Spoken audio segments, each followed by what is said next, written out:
I think one of the big takeaways from the account of Deborah in the book of Judges, starting in chapter 4, going through chapter 5, is that God expects his people to step up. Hi, my name is Aaron Johnson with the Middle Park Church of Christ here in Granby, Colorado. As I was reading through the account of Deborah in the book of Judges, I could not help but be struck by the honor and praise that is given to those that step up when God calls them, and the rebuke and dishonor that is given to those that refuse to do so. Let me show you what I mean. Read with me here in Judges chapter 4, starting in verse 6. Deborah sent and summoned Barak, the son of Abinoam, from Kadesh Naphtali, and said to him, "Has not the Lord, the God of Israel, commanded you? Go, gather your men at Mount Tabor, taking 10,000 from the people of Naphtali and the people of Zebulun. And I will draw out Sisera, the general of Jabin's army, to meet you by the river Kishon with his chariots and his troops, and I will give him into your hand." Barak said to her, here's the important part, "If you will go with me, I will go. But if you will not go with me, I will not go." And she said, "I will surely go with you. Nevertheless, the road on which you are going will not lead to your glory, for the Lord will sell Sisera into the hand of a woman." Then Deborah arose and went with Barak to Kadesh. Now, if you have been reading through the book of Judges, you will notice that there is an abnormality here. Previously, when a judge is called, they answer. Barak, though he is not the judge, is called, and he answers, but only on a certain condition. Deborah must go with him. That's an abnormality. Barak has not stepped up as he was expected to, and as a consequence, the way that I read it, as a consequence, he is deprived of the honor that would have been his. Let's keep reading. Verse 14 of chapter 4.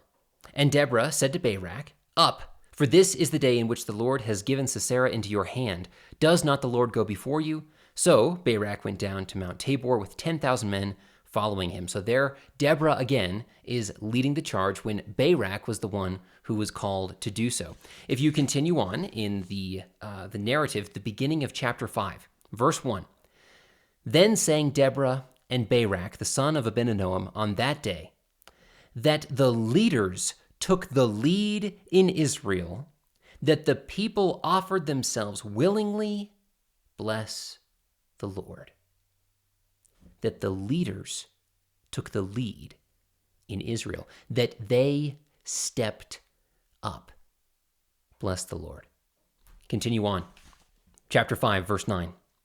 It says, "My heart goes out to the commanders of Israel who offered themselves willingly among the people. Bless the Lord." Here again, the commanders, the leaders, they stepped up and they are blessed because of it. But that's not the end of the story. It is not only the leaders that are blessed, it is those leaders that refused to step up that are rebuked.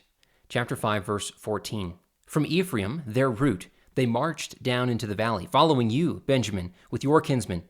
From Machir marched down the commanders, and from Zebulun, those who bear the lieutenant's staff. The princes of Issachar came with Deborah, and Issachar faithfully to Barak. Into the valley they rushed at his heels. Among the clans of Reuben, there was great searchings of heart. Why did you sit still among the sheepfolds to hear the whistling of the flocks? Among the clans of Reuben there were great searchings of heart. Gilead stayed beyond the Jordan. And Dan, why did he stay with the ships? Asher sat still at the coast of the sea, staying by his landings. Zebulun, a people who risked their lives to the death. Naphtali too, on the heights of the field." Those leaders that step up are blessed by the Lord. And those that refuse, those that search their heart, but nevertheless refuse to act, those who stay beyond the Jordan or who stay by the coast, they are rebuked. Now, an interesting point about Dan and Asher and Reuben, geographically, they were fairly removed from the events of this conflict. They're over by the coast. They're beyond the Jordan, right? So they're not directly impacted by this battle per se. Nevertheless, despite them being maybe not immediately impacted by these events, they are still required, still expected to show up, to step up. On this note, I'm reminded of something that was said around World War II. It reads, "First they came for the socialists, and I did not speak out because I was not a socialist. Then they came for the trade unionists, and I did not speak out because I was not a trade unionist. Then they came for the Jews, and I didn't speak out because I was not a Jew.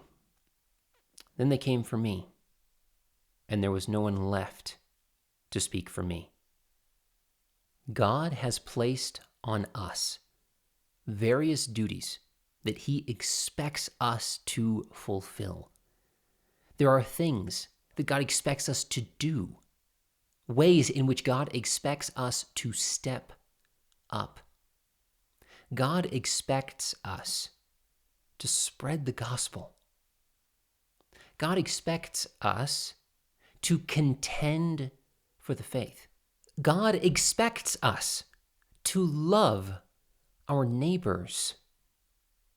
God expects fathers to bring up their children in the nurture and admonition of the Lord, but not to exasperate their children.